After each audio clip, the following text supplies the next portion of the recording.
திரு தாமோ அன்பரசன் அமைச்சர் அவர்கள் ஆலந்தூர்ல வந்து நம்ம போட்டிட்டாரு. ஆலந்தூர்ல அதிமுக வைத்து 40,000 வாக்கள் வித்தியாசத்தில் 40,571 வாக்கள் வித்தியாசத்தில் வெற்றி பெற்றார். இந்த முறை அதே ஆலந்தூர் தொகுதியில் தாமோ அன்பரசன் போட்டிட்டார்னா நிலைமை என்ன பார்த்தா வெற்றி பெறுவதற்கான வாய்ப்புகள் தான் அதிகம் தெரிகின்றன. இந்த முறையும் அவர் வெற்றி பெறுவார். ஆலந்தூர் தொகுதியில் திராவிட முன்னேற்றங்களை சேர்ந்த அமைச்சர் திரு தாமோ அன்பரசன் மீண்டும் வெற்றி பெறுவதற்கான வாய்ப்புகள் அதிகம் இருக்குன்னு சாணக்கியா கணிப்பு.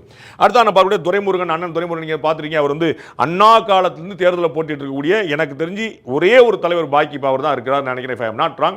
வீரபாண்டி ஆறுமுகம் இருந்தார். இந்த மாதிரி 62லிருந்து 67லிருந்து போட்டிட்ட தேர்தல் வரலாறு அவ்வளவு பெரிய வரலாறு இருக்கு. அவங்க திராவிட முன்னேற்ற இருக்காங்க. திமுகவுடைய பொதுச் செயலாளர் இருக்காருன்னு பார்க்குறோம். அவர் வந்து காட்பாடி தொகுதியில் போட்டிட்டார். போட்டிட்டு ஜஸ்ட் மிஸ். இந்த பாருங்க, இது வரைக்கும் தமிழக இந்திய வரலாற்றிலேயே இந்திய தொலைக்காட்சியில் முதல் முறையாக மாதிரி இந்திய வரலாற்றிலே முதல் முறையாக 746 வாக்கு தபால் ஓட்டு மாற்றி போட்டிருந்தா கூட மொத்தம் மாறி இருக்கும்.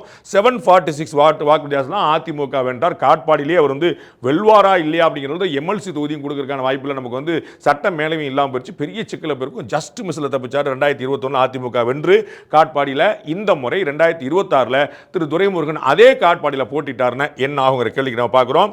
வெற்றி பெறுவார்.